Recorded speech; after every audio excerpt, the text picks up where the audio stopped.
Être au plus bas est un avantage. Laisse-moi répéter ça. Être au plus bas est un avantage. Parce que tu peux aller à présent que dans une seule direction. All the way up. Tu connais la musique ? Dis-moi que tu connais la musique. C'est vrai, être au plus bas est un avantage. Quand j'étais au plus bas, à un moment donné, je me suis remis en question. Quand t'es pas au plus bas, t'as tendance à remettre la faute sur le système, la faute à telle personne, la faute à telle personne. C'est jamais de ma faute à moi. C'est pas ma faute à moi. Mais quelle chanson pourrie. C'est une chanson qu'il ne faut jamais chanter. Parce que tu ne vas jamais prendre tes responsabilités. L'endroit où tu es aujourd'hui, c'est grâce ou à cause de toi. Quand j'étais dans la merde à faire de la musique dans la rue pour pouvoir me nourrir, bouffer des conserves, moi, Jean Laval, me suis mis dans cette situation. Et ma situation n'a pas changé tant que je n'ai pas pris mes responsabilités. Dès lors que je me suis dit, ok, c'est de ma faute, je me suis mis dans cette situation. J'ai commencé à voir 1. Les actions qui m'ont emmené là où je suis. 2. Les actions que je peux mettre en place, les nouvelles actions pour obtenir un nouveau résultat. Parce que si tu te comportes toujours de la même manière, penser de la même manière, agir de la même manière, te comporter de la même manière, réagir aux situations, aux événements, aux discours de la même manière, ne jamais remettre en question tes propres croyances et tes propres actions, tu obtiendras toujours le même résultat. Donc ce qui m'a permis de changer, c'est de me remettre en question. De réaliser qu'il y avait des gens qui sont partis avec les mêmes bagages que moi. Moi, je suis arrivé au niveau 0. Et eux, ils sont au niveau 10. Que s'est-il passé ? Pourquoi je suis arrivé là, alors que d'autres personnes qui ont vécu dans les mêmes cités que moi, qui ont déménagé autant de fois que moi dans leur enfance, qui ont vécu dans une situation précaire telle que la mienne, qui n'avaient pas leur père à leur côté, se sont retrouvés là, alors que moi je me suis retrouvé là. Qu'est-ce que j'ai pu faire pour en arriver là ? Et là forcément, il y a plein de choses qui sont venues. En posant des questions, tu trouves des solutions. Laisse-moi répéter ça. En posant des questions, tu trouves des solutions. Et tu vois, le problème que l'on a en France, c'est qu'on a trop de filets de sauvetage. On a trop de bouées. On a constamment une bouée. Et quand cette bouée ne fonctionne plus, on en a une autre. Ça s'appelle le chômage et RSA. Voilà. Alors c'est vrai que beaucoup de personnes apprécient ce système-là.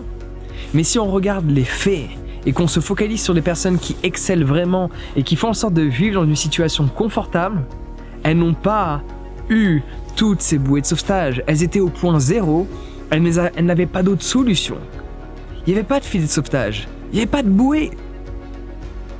Du coup, ils ont dû vraiment travailler.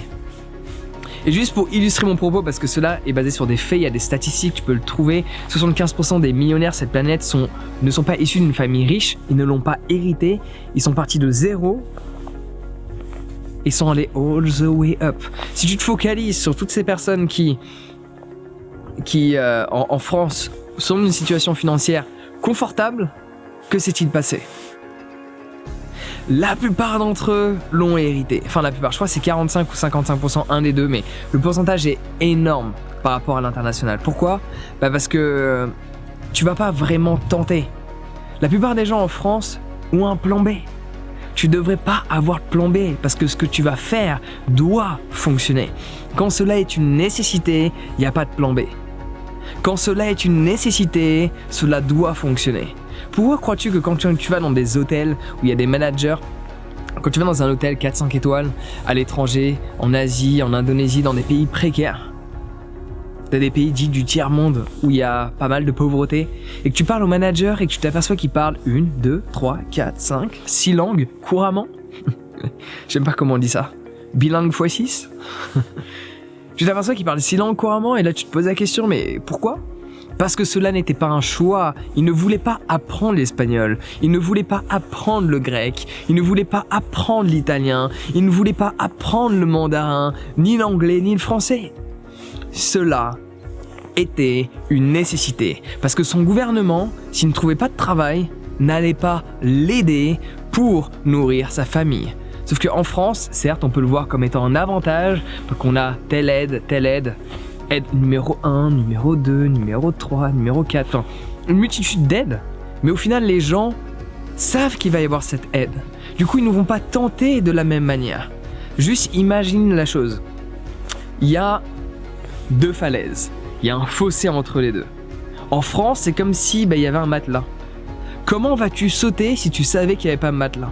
De la même manière que s'il y a un matelas? Sûrement pas. Parce que quand ta vie est en jeu, tu ne sautes pas de la même manière. Tu n'entreprends pas les mêmes actions. Donc l'avantage que tu as d'être au plus bas, c'est que tu peux aller uniquement en haut. Que ce soit financièrement ou émotionnellement. Parce que tu vois, émotionnellement, quand tu te sens pas bien, que font la plupart des gens? Et ça a été mon cas durant de longues années. Tu te sens juste pas bien, tu te plains, tu râles, tu partages le fait que tu te sens pas bien. Ouais, tu sais ce qu'il m'a fait, tu sais ce qu'elle m'a fait, etc. Bon, tu fais des commérages. Et le lendemain, tu vas mieux et dans une semaine, rebelote. Il n'y a rien qui change. Mais quand tu es au plus bas émotionnellement et vraiment tu as un ras-le-bol de ton existence, à un moment donné, tu commences à te remettre en question. Comment tu en es arrivé là, au plus bas? Et là, tu vois toutes les pensées, tu vois toutes les actions. Donc c'est un gros avantage parce que tu peux aller que au plus haut. Et quand tu es au plus bas, tu peux te mettre à rechercher, à essayer de comprendre. C'était une époque, j'étais extrêmement mal dans ma peau. Mais grâce à cette époque-là, grâce au fait d'avoir été au plus bas durant de longues années, je me suis mis à me documenter, à étudier différentes religions, notamment le bouddhisme, l'hindouisme et le taoïsme, en apprendre certains principes que je pouvais mettre en place. À un moment donné, je me suis même identifié à ces religions, alors que le bas, je ne voulais pas faire partie de ces religions. Je voulais ce que ces religions, je pensais qu'elles allaient m'apporter. Laisse-moi répéter. Je voulais ce que je pensais qu'elles allaient m'apporter. Et s'identifier à quoi que ce soit ne va pas t'aider à obtenir le résultat que l'on te promet. En attendant, si tu es au plus bas aujourd'hui, c'est une bonne chose. Tu peux aller uniquement plus haut. T'as pas besoin de te focaliser, tiens, je vais perdre telle et telle chose. T'as déjà tout perdu. Maintenant, tu peux que te reconstruire. Laisse-moi répéter ça.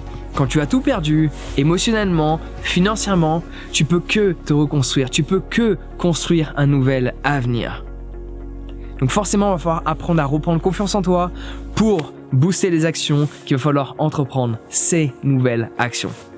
Donc si tu veux booster ta confiance, j'ai un guide sur la confiance en soi que tu peux télécharger dès à présent en cliquant sur le lien dans la description si tu veux du moins passer de 0 à 1.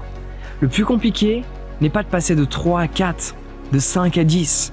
Le plus compliqué, c'est de faire 0 à 1, d'être au plus bas et de se relever un peu. Et pour se relever, il faut booster sa confiance. Donc on se retrouve de l'autre côté, sur mon site internet, sur ce Prends soin de toi, et passe une excellente journée.